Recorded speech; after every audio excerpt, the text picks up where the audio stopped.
Welcome to my channel Pallavi digital arts. నిజమైన స్నేహితుడు. ఒక అడవిలో కోతి ఉండేది. కోతి చాలా చురుకుగా, హుషారుగా, ఆడుకోవడం ఇష్టపడేది. కాని ఒకటి మాత్రం దానికి లోపించింది, ఓ నిజమైన స్నేహితుడు. ఒక రోజు కోతి ఇలా అనుకుంది. నాకొక మంచి స్నేహితుడు కావాలి. నేను హాయిగా మాట్లాడాలి, ఆటలు ఆడాలి. మనస్ఫూర్తిగా స్నేహం చేసేవాడు ఎవ్వరైనా ఉంటే బాగుండేది. కోతి ఏనుగుతో స్నేహం చేయాలనుకుంది. అలా అడవిలో తిరుగుతూ ఒక పెద్ద ఏనుగును చూసింది. అది నీళ్ల దగ్గర దాహం తీర్చుకుంటూ ఉంది. కోతి వెంటనే దగ్గరికి వెళ్లి ఇలా అడిగింది.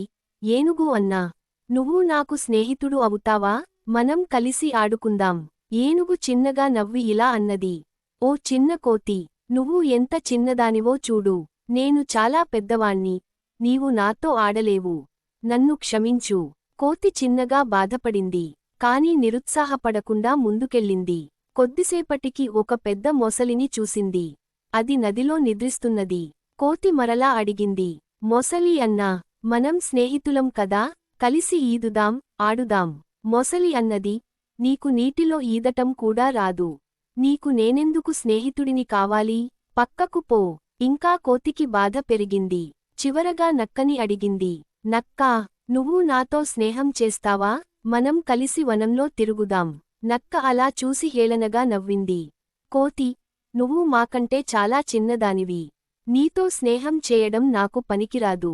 వెళ్ళిపో. ఒకరోజు అడవిలో వేటగాళ్లు వచ్చారు. వాళ్ళు జంతువులను పట్టుకునేందుకు పెద్ద పెద్ద జలాలు వేశారు. ఏనుగు, మొసలి, నక్క ముగ్గురూ ఒక్కొక్కరిగా ఆ జాలాల్లో చిక్కుకున్నారు. అందరూ అరుస్తూ సాయం కోసం చూస్తూ ఉన్నారు. వాళ్ల అరుపులు కోతికి వినిపించాయి. కోతి వెంటనే పెద్ద చెట్టెక్కి చూసింది. ఎవరి జాలం ఏ విధంగా ఉందో గమనించింది. దాని చుట్టూ ఉన్న రాళ్లను గమనించి, చొరబడి, తన చురుకుతనంతో బలమైన కొమ్మతో జాలంను విరగబుచ్చింది. ఒక్కొక్కరిని విడిపిస్తూ పోయింది. చివరికి ఏనుగు, మొసలి, నక్క ముగ్గురూ బయటపడ్డారు. వాళ్ల ముఖాల్లో ఆనందం, ఆశ్చర్యం కనపడ్డాయి. ఏనుగు అన్నది, కోతి, నిన్ను చిన్నగా చూసినందుకు మేము బాధపడుతున్నాం. నక్క అన్నది, నిజమైన స్నేహితుడు ఎవడో ఇప్పుడు తెలిసింది. మొసలి అన్నది, నీ చిన్న రూపంలోని గొప్ప మనసును అర్థం చేసుకోలేకపోయాం. వాళ్ళు ముగ్గురు ఒకేసారి చెప్పారు. ఇప్పటి నుంచి నువ్వు మా నిజమైన స్నేహితురాలివి.